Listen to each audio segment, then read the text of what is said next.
Somewhere beneath the ruins of a city that no longer has a name, a small yellow light is still blinking. It has been blinking for 11 days. No food, no trainer, no hope. Every rescue team that entered that collapsed sector never came back out. The government sealed the perimeter, declared the zone lost. They did not know that the light was alive. They did not know that it was angry. 3 weeks earlier, Volt City was the most advanced urban center on the eastern seaboard. Towers of glass and steel, millions of people, a skyline that looked like it was built to last forever. And then the void machines came. Nobody saw them coming. No radar picked them up. No satellite caught their descent. One moment the sky was clear. The next, it was full of them. Enormous mechanical beasts, black as oil, moving through the city like they owned it. Like they had always owned it. Keep moving! They're right behind us! Stop! Faster! Watch out! Within 6 hours, Volt City was gone. But deep in the wreckage of Research Lab 7, buried under 40 feet of collapsed concrete and twisted steel, one survivor remained. Not a soldier. Not a scientist. A Pikachu. Subject designation P001. The first of a new generation, engineered not in the wild, but in a laboratory. Born from data, raised on electricity, trained by Dr. Lena Marsh for exactly one purpose: to serve as the living power source for an experimental weapon that was never finished. The weapon was destroyed in the attack. The Pikachu was not. On day 11, a junior analyst named Kai Renner picked up something strange on the monitoring station's deep frequency scanner. A pulse. Perfectly timed, repeating every 4 seconds. Not a machine signal, not a glitch, a heartbeat. Kai ran the frequency through every database available. The result came back in under a second. The pulse matched one file, one classified file. Stamped Lab 7, stamped P001. He brought it to the general. The general said, "Impossible. That zone is dead." Kai said, "Then explain the signal." The general looked at the screen for a long time. The pulse blinked.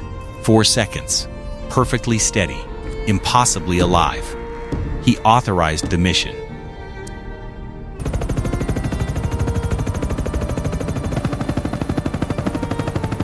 A 4-person extraction team entered the sealed zone at dawn, equipped with the best gear available. Clear order. Simple objective. Reach Lab 7. Retrieve the subject. Extract immediately.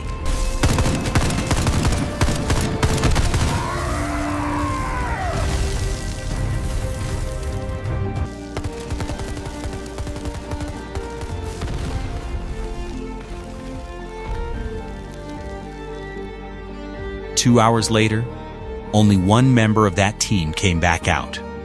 She was not walking, she was running. And she was not alone. What emerged from the ruins of Volt City was not the small, contained subject from Dr. Marsh's files. 11 days alone in the dark had changed something in Pikachu. Something fundamental. Without a trainer to regulate its output, without a power cell to channel its charge into, the electricity had built. Until it had nowhere left to go.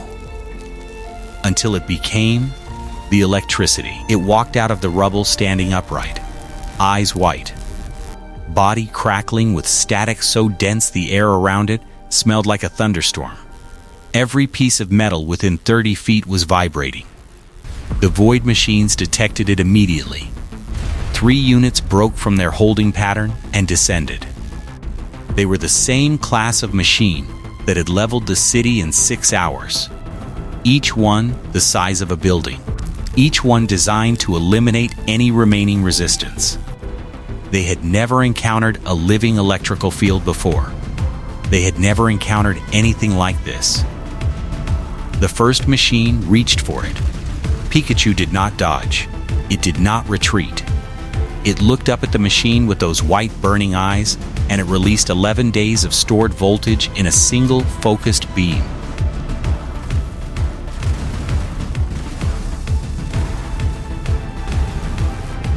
The machine exploded. The shockwave shattered windows across 4 city blocks.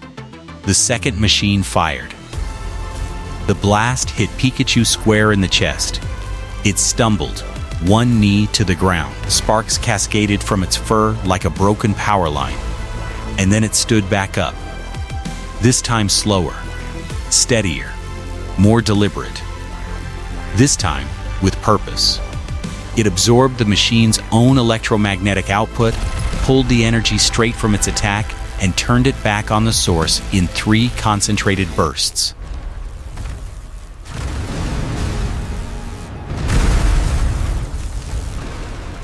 The second machine shut down.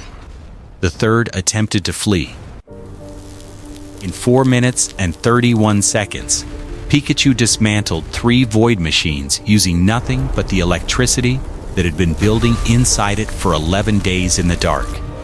The signal stopped blinking, not because Pikachu was gone, because it no longer needed to be found. Here is what the story of Volt and the ruins of that fallen city actually tells us, if we are willing to listen closely enough. First, isolation does not always mean weakness. 11 days alone, buried, forgotten, and Pikachu did not break. It grew. Sometimes the pressure that feels like it is destroying you is actually building the version of you that the world needs to see. Second, the things you were built for may never get used the way anyone planned. The weapon was destroyed, but the power source survived and found its own purpose. Your original plan failing does not mean your potential has failed. It means the story is not over. Third, the most dangerous thing in any room is not the one making the most noise. It is the one that has been quiet for a very long time.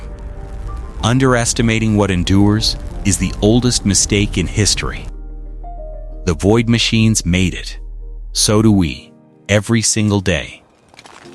Somewhere in the world right now, there is a signal blinking. Something buried.